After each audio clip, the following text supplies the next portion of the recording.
Today's session is based on importance and limitations of controlling. Hello everyone, once again welcome back on my YouTube channel. So today we are going to start the topic importance of controlling. Okay, so let's begin the topic controlling.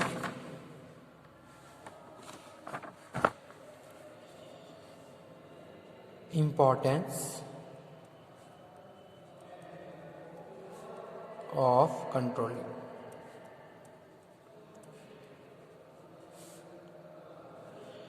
Importance of controlling.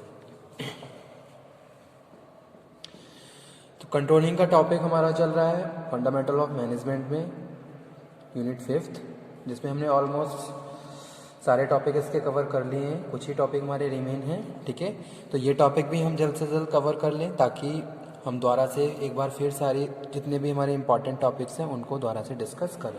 Okay, तो आज के session में हम discuss करेंगे क्या importance होते हैं controlling के. तो जैसा कि मैंने प्रीवियस लेक्चर्स में आपको बताया था कंट्रोलिंग है क्या. अगर हम कंट्रोलिंग की बात करें, controlling is the function of management. ठीक है, प्लानिंग और controlling.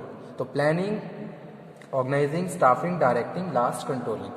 Controlling is the most important function of the organization or management. Okay, controlling ensure you कि जो भी आपने प्लान किया है वो सक्सेसफुल इम्प्लीमेंट हो रहा है. ठीक है, जो भी आपकी प्लानिंग है, जो भी आपका प्रोसीजर है वो सक्सेसफुली इम्प्लीमेंट हो रहा है. This is ensure by the organisation with the help of controlling.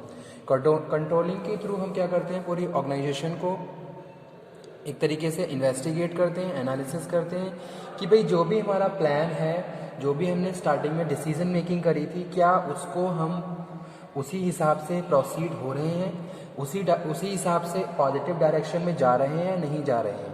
तो इन सब चीज़ों की इंश्योरिटी हम कंट्रोलिंग के थ्रू करते हैं. और जहाँ जहाँ मॉडिफिकेशन, चेंजेस की रिक्वायरमेंट होती है, हम उन चेंजेस को भी एक्सेप्ट करते हैं ताकि हम अपने प्लान के हिसाब से प्रोसीड होते रहें और जो भी हमारे ऑर्गेनाइजेशन के ऑब्जेक्टिव्स हैं उनको हम टाइम पे अचीव कर लें. ठीक है, तो वो क्या है, controlling. So that's why we are saying controlling is measuring and correcting of activities of subordinates to ensure that event conform a plan. Managerial controls imply measurements of accomplishment against the standard and the correction of deviation to assure attainment of objectives according to plan. Okay, यानी कि जो भी हमारा plan है उसी के हिसाब से हमें क्या करना है, प्रोसीड मूव करना है. और जहाँ जहाँ करेक्शन की रिक्वायरमेंट होती है, जहाँ जहाँ मेजरमेंट्स जो भी हम इन्वेस्टिगेशन कर रहे हैं उसकी रिक्वायरमेंट होती है, तो उसके लिए हम So controlling is determining what is being accomplished, that is evaluating the performance. ठीक है, evaluating the performance and if necessary applying corrective measures so that performance take place according to plan. Importance. Let's begin the importance of controlling. First one is controlling helps in achieving the objectives.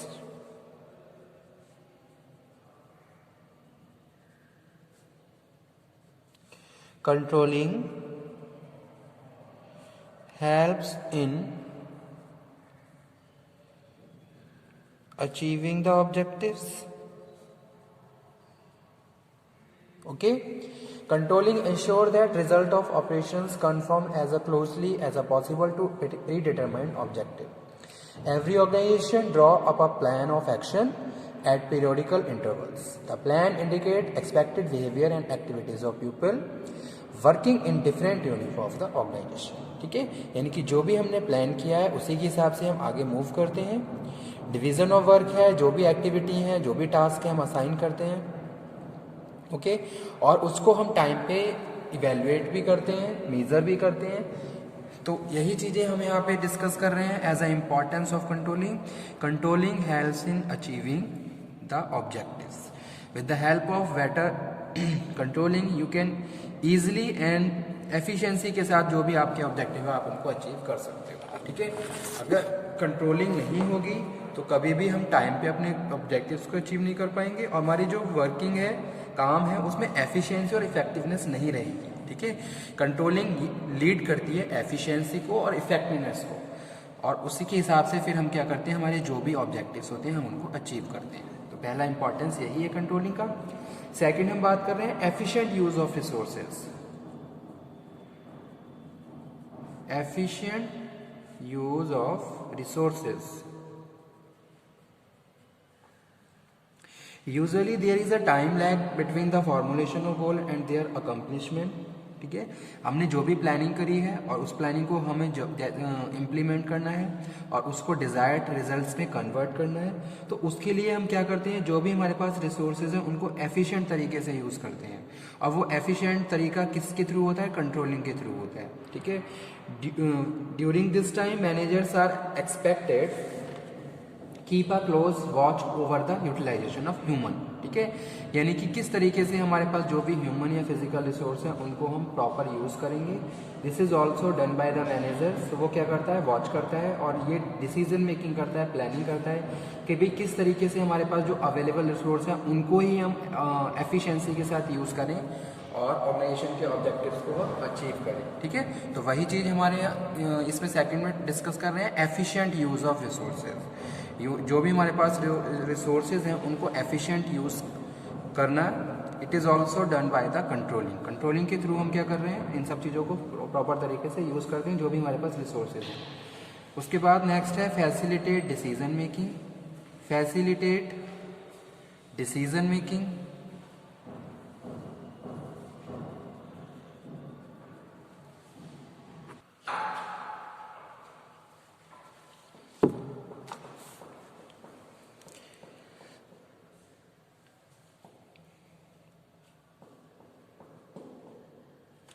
facilitate decision making. A manager should have the ability to identify the solve problem before they become unmanageable.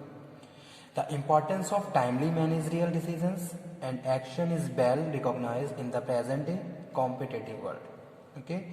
तो यहाँ पे जो third point है, third point में हम discuss कर रहे हैं कि भाई अगर कंट्रोलिंग की बात कर रहे हैं तो कंट्रोलिंग में हम क्या करते हैं, अगर कोई एक्टिविटी या कोई भी टास्क प्रॉपर परफॉर्म नहीं हो रहा है तो आप उसको चेंज करते हो। ठीक है, उसको चेंज करने के लिए आप अपने प्लान में चेंज करोगे। इट्स मीन्स कि आप अगेन डिसीजन मेकिंग करोगे ताकि जो भी चेंजेस की रिक्वायरमेंट है या फिर जहाँ पे भी मॉडिफिकेशन होनी है आप उनको प्रॉपर करके आप ऑर्गेनाइजेशन के जो भी गोल्स ऑब्जेक्टिव है उनको अचीव कर सको। ठीक है, तो वही चीज़ यहाँ पे हम डिस्कस कर रहे हैं कि भाई जो कंट्रोलिंग है, controlling leads to facilitate decision making.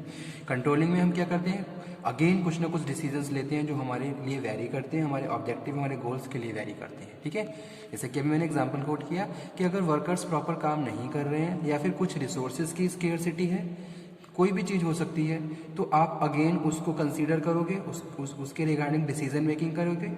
ठीक है, और फिर दोबारा से क्या है, उन चेंजेस को अप्लाई करोगे।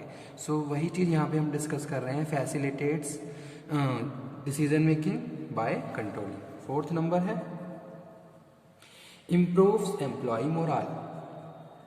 Improves employee morale. ठीक है, अब हमें अपने वर्कर्स को क्या करना है, टाइम टू टाइम मोटिवेट भी करना है, उनको इंस्पायर भी करना है, उनके मोराल को बिल्डअप भी करना है। ठीक है, अगर वर्कर काम कर रहे हैं तो हमारी ये इंश्योरिटी होनी चाहिए कि वर्कर्स बहुत ज़्यादा एंथुसियास्टिक वे में काम करें, उनके अंदर एक ज़ील होनी चाहिए कि भाई वो पॉजिटिव एनवायरनमेंट को क्रिएट करते हुए फाइनली अपने ऑब्जेक्टिव्स को अचीव कर लें। ठीक है, अब ये सारी चीज़ें भी किसके थ्रू हो रही हैं, कंट्रोलिंग के थ्रू हो रही हैं। तो वही इंपॉर्टेंस है कंट्रोलिंग का, improve employee morale. Controlling creates an atmosphere of order and discipline in the organisation.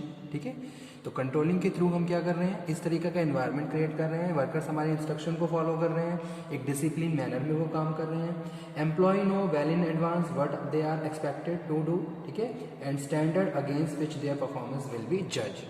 तो उनको पता है कि भाई हमें ऑर्गेनाइजेशन में किस तरीके से अप्रिशिएट किया जाएगा और क्या हम करें ऐसा जिसकी वजह से हमारी परफॉर्मेंस इंप्रूव हो और हमें यहाँ पे मोटिवेट किया जाए या अदर कोई फैक्टर। ठीक है, तो इससे क्या हो रहा है, कंट्रोलिंग के थ्रू उनका मोराल और ज़्यादा बिल्डअप हो रहा है, वो अपने काम के लिए बहुत ज़्यादा कॉन्शियस है, बहुत फॉर्मल तरीके से वो अपने वर्क्स को कंप्लीट कर रहे हैं और ऑर्गेनाइजेशन के ऑब्जेक्टिव्स को अचीव कर रहे हैं। ठीक है, तो यहाँ पे जो इंपॉर्टेंस है वो क्या है, इम्प्रूव एम्प्लॉय मोराल। कंट्रोलिंग के थ्रू हम अपने एम्प्लॉय के मोराल को इम्प्रूव करते हैं, बिल्डअप करते हैं और वो बहुत ज़्यादा एंथुसियास्टिक वे में अपने फंक्शंस को परफॉर्म करते हैं या फिर जो भी टास्क उन्हें दिया गया है उनको परफॉर्म करते हैं। ठीक है, और उसके बाद नेक्स्ट है हेल्प्स in achieving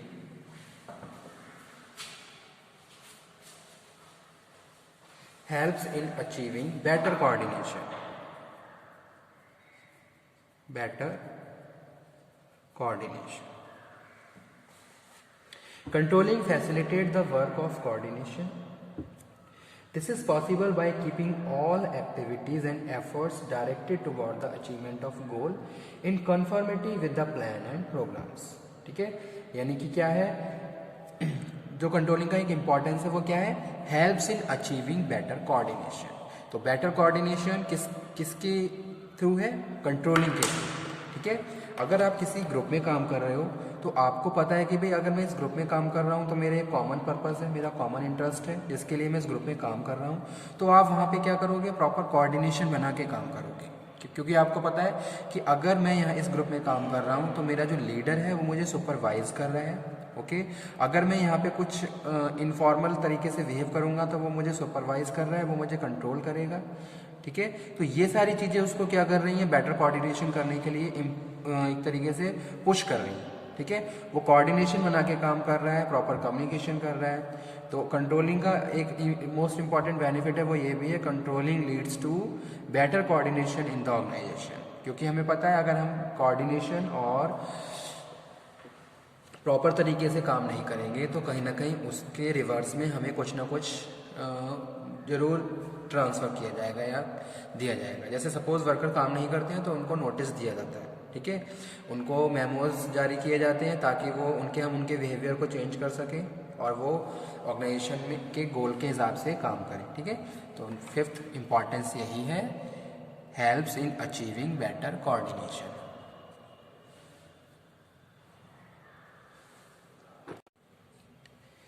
नेक्स्ट हम डिस्कस करेंगे limitations of controlling.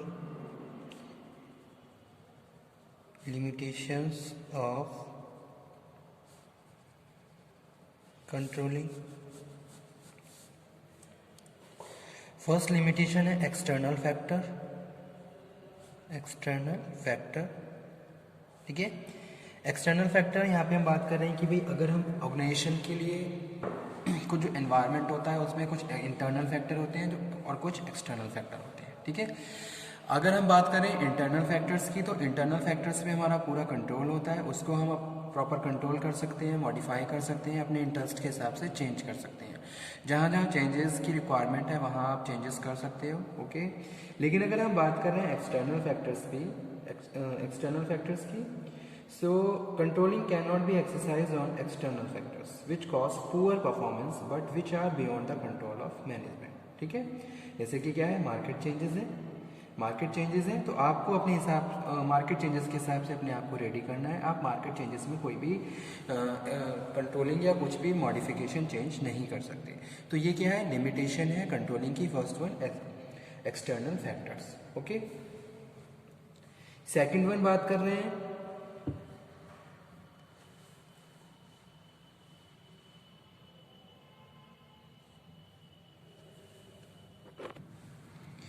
Second one है information overloaded. Information overload, it is another problem in a control system. If manager at all levels receive identical detail about any event they may be overburden. Okay, and may neglect their immediate responsibilities. अगर आप किसी एक manager को ही सारी information convey कर रहे हो तो कहीं ना कहीं वो क्या हो जाएगा, ओवरबर्डन हो जाएगा. ओके, क्योंकि वो क्या है, अपने हैंड पे भी बहुत सारी रिस्पॉन्सिबिलिटीज़ को बेयर कर रहा है. और उस केस में अगर कोई कंट्रोलिंग के थ्रू कोई न्यू इन्फॉर्मेशन हम उसको कन्वे कर रहे हैं तो वहाँ पे क्या हो जाता है, वो ओवरबर्डन फील करता है. तो ये क्या है, एक लिमिटेशन है कंट्रोलिंग का. अगर मैं कोई टास्क परफॉर्म कर रहा हूँ, मैं अपने हैंड पे जो भी मेरा जॉब है मैं उसके हिसाब से अपना काम बहुत एफिशिएंसी के साथ कर रहा हूँ, लेकिन सडन मेरे टास्क में या मेरे जॉब है उसमें कुछ चेंज कर दिया जाए तो वो ये सारी चीज़ें मुझे क्या करेंगी, इरिटेट करेंगी. ठीक है, और मेरा जो एक फ्लो, वर्क का जो फ्लो है वो क्या हो जाएगा, डिसकनेक्ट हो जाएगा. तो ये भी एक लिमिटेशन है या फिर डिसएडवांटेज है कंट्रोलिंग का. ठीक है, उसके बाद नेक्स्ट है fixing of responsibility. Fixing of responsibility. In case of external factors, control proceed on the assumption that personal responsibility can be fixed and the person responsible will take corrective actions. But even within the organization, there are number of deviation for which nobody in particular can be held responsible. It is here that control becomes ineffective. ठीक है? तो fixing और responsibility में अगर हम बात कर रहे हैं कि भाई अगर कोई भी काम या कोई भी टास्क हम परफॉर्म कर रहे हैं, ओके, और उसमें कुछ चेंजेस हुए, तो उस चेंजेस के लिए कोई हम किसी एक पर्टिकुलर इंडिविजुअल को रिस्पॉन्सिबल नहीं कर सकते, ओके। तो उसके लिए क्या करना पड़ेगा, हमें पूरी टीम के हिसाब से काम करना पड़ेगा। तो वो क्या है, एक लिमिटेशन है कंट्रोलिंग का, fixing of responsibility.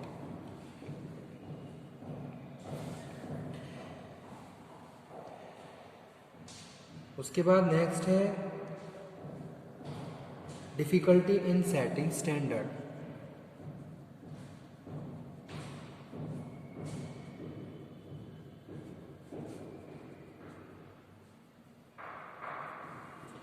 Control requires determination of standards.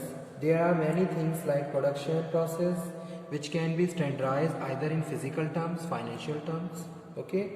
तो but there are some activities involving intangible performance which do not admit any scientific or accurate measurement also. तो कोई भी एक स्टैंडर्ड नहीं है, डिफिकल्टी रहती है स्टैंडर्ड सेट करने में। जैसे कोई फिजिकल रिसोर्स है तो आप उसके लिए तो स्टैंडर्ड सेट कर दोगे, अगर कोई इंटेंजिबल परफॉर्मेंस है तो उसके लिए कोई भी स्टैंडर्ड आप सेट नहीं कर सकते, ठीक है। जैसे कि विलिंगनेस वर्कर की आपको चाहिए, तो विलिंगनेस के लिए क्या है, या फिर वर्कर्स के एफर्ट्स आपको यूज़ करने हैं, तो उसके लिए कोई एक तरीके से आप कोई स्टैंडर्ड शो फिक्स नहीं कर सकते कि भाई इतने एफर्ट्स आपको यूज़ करने हैं, या फिर इतनी विलिंगनेस आपकी खुद से होनी चाहिए, आपके अंदर एक पॉजिटिव ज़ील होनी चाहिए, ओके। तो ये सारे क्या है, लिमिटेशंस हैं कंट्रोलिंग के। इसके बाद स्टूडेंट नेक्स्ट जो टॉपिक है वो है principles of controlling. Next page पे लिख देते हैं,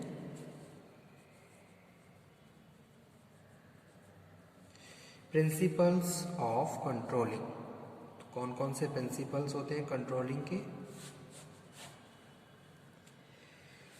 फर्स्ट वन है principle of standard. The most important principle of control is determining the standards in order to make control process effective, ठीक है। तो अगर हम कंट्रोलिंग कर रहे हैं तो उसका एक स्टैंडर्ड है, उसमें आपने कुछ एक स्ट्रक्चर बना रखा है, उसके हिसाब से आपको क्या करना है, कंट्रोलिंग करनी है। जैसे कि सुपरवाइजर प्रोडक्शन में क्या करता है, सुपरविजन करता है, तो सुपरविजन में उसने कुछ एक स्ट्रक्चर बना रखा है, एक स्टैंडर्ड बना रखा है, जिसके हिसाब से वो वर्कर्स को सुपरवाइज कर रहा है। ऐसा नहीं है कि आप ओवर सुपरवाइज करोगे, ऐसा भी नहीं है कि आप बिल्कुल बिलो सुपरवाइज करोगे। आपने जो भी एक स्टैंडर्ड मेंटेन किया है उसी के हिसाब से आप अपने वर्कर्स को सुपरवाइज कर रहे हो। तो वही चीज़ यहाँ पे हम डिस्कस कर रहे हैं कंट्रोलिंग में। In order to make control process effective, simple, clear and achievable standard should be adopt, ठीक है। तो वो चीज़ यहाँ पे फर्स्ट प्रिंसिपल डिस्कस कर रहे हैं। सेकेंड है principles of efficiency of control.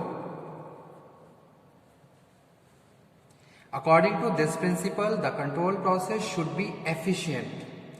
An efficient control system is that which can find out the difference between actual progress and in the standard in time and quickly take corrective action at the minimum cost. ठीक है, यानी कि कम से कम cost में कितने ज़्यादा हम output दे सकते हैं, तो ये भी हमें यहाँ पे कंसीडर करना है as a principle of efficiency of control, okay. अगर आप किसी के लिए कोई डिसीजन मेकिंग कर रहे हो तो उसमें एफिशिएंसी होनी चाहिए, जो भी आप डिसीजन मेकिंग कर रहे हो। जैसे सपोज प्रोडक्शन में प्रॉपर प्रोडक्शन नहीं हो रहा है, रिक्वायरमेंट है चेंजेस की, तो ऐसा नहीं है कि आपने एक नई मशीन इंस्टॉल कर ली, तो वहाँ पे भी आपको ये सारी चीज़ें ध्यान रखनी है। जो कंट्रोलिंग है उसमें एफिशिएंसी भी होनी चाहिए, तो ये प्रिंसिपल भी आपको फॉलो करना है। उसके बाद है नेक्स्ट प्रिंसिपल जो है principle of direct control. Direct control According to this principle, the manager should not use any medium or mediator. Exercise control. Directly you have to control and exercise the functions over the subordinate. ठीक है? It is the conviction of the principle that direct control is more effective. जितना ज़्यादा आप direct किसी चीज़ में involve रहोगे उतना ज़्यादा इफेक्टिवनेस कंट्रोलिंग की बढ़ती रहेगी. ठीक है, जैसे सपोज या तो मैनेजर खुद अपने वर्कर से बात कर रहा है तो वो ज़्यादा इफेक्टिव रहेगी रेदर देन कोई मीडिएटर बीच में आके कोई डिस्कशन कर रहा है और वो बता रहा है. ठीक है, जैसे कि मैनेजर है, सुपरवाइजर है, तो इनके बीच क्या है, कोई वर्कर्स है और इनके बीच सुपरवाइजर है. तो अगर सुपर मैनेजर को कोई इफेक्टिव इन्फॉर्मेशन फ्लो करनी है तो वो उसको डायरेक्ट अपने वर्कर्स को कम्युनिकेट करना चाहिए, ना कि बीट सुपरवाइजर के थ्रू. ठीक है, तो इस तरीके से हम बात कर रहे हैं डायरेक्ट कंट्रोल होना चाहिए. या फिर अगर हम सुपरवाइजर और वर्कर्स के बीच बात करें तो कोई बीच में मीडिएटर नहीं होना चाहिए, डायरेक्ट आपस में कम्युनिकेशन होना चाहिए. तो ये प्रिंसिपल हमें फॉलो करना है. नेक्स्ट है principle of flexibility. The control system should be flexible enough to absorb changing situation easily. ठीक है, तो easily आप जो भी आपने चेंजेस कर लिए हैं उसको कर सके, तो आपकी जो कंट्रोलिंग है वो फ्लेक्सिबल होनी चाहिए. जैसे सपोज कोई भी प्लान हम इम्प्लीमेंट कर रहे हैं और उसमें कुछ चेंजेस करने हैं तो वो चेंजेस इजीली आप कर सको, इस तरीके से आपको कंट्रोलिंग फॉलो करनी है. ऐसा नहीं है कि आपने जो कंट्रोलिंग करी उसको हम दोबारा से उनके थ्रू जो भी प्लानिंग है या फिर जो भी इम्प्लीमेंटेशन है हम कर ही नहीं पा रहे हैं. ठीक है, आपने कंट्रोलिंग के थ्रू कुछ ऐसा सेट किया जो अप्लाई हो ही नहीं पा रहा है, तो ऐसी चीज़ें नहीं होनी चाहिए. जो भी अगेन आप प्लान बना रहे हो वो प्लान फ्लेक्सिबल होना चाहिए. तो इसके लिए आपकी जो कंट्रोलिंग है वो फ्लेक्सिबिलिटी होनी चाहिए उसमें. उसके बाद नेक्स्ट है principle of reflection of plan. Reflection of plan. Okay, control is the reflection of plan. It means that control will be conformity with plan.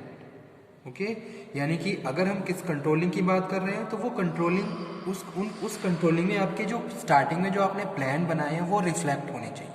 अगर हम कंट्रोलिंग करते हैं तो कंट्रोलिंग में हम अपने वर्कर्स को यही सजेस्ट करते हैं कि भाई जो भी हमने प्लान किया है आप उस हिसाब से मूव नहीं कर रहे हो, आपको क्या करना है उस हिसाब से मूव करना है जो भी हमारी प्लानिंग है. जैसे कोई फ्रूटफुल स्ट्रेटेजी हम फॉर्मुलेट करते हैं तो उसको इम्प्लीमेंट करते टाइम हम उस स्ट्रेटेजी के फॉर्मुलेशन को हमेशा याद रखते हैं कि भाई हमें इस तरीके से इस स्ट्रेटेजी को इम्प्लीमेंट करना है. ठीक है, तो वही चीज़ यहाँ पे हम एज अ प्रिंसिपल डिस्कस कर रहे हैं, principle of reflection of plan. आपकी कंट्रोलिंग इस तरीके से होनी चाहिए ताकि आपकी प्लानिंग वहाँ पे रिफ्लेक्ट हो. ठीक है,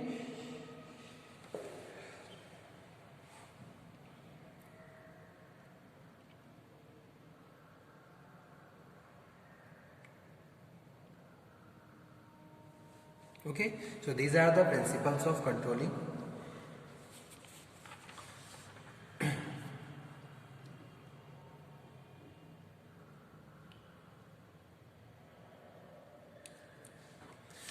ओके स्टूडेंट,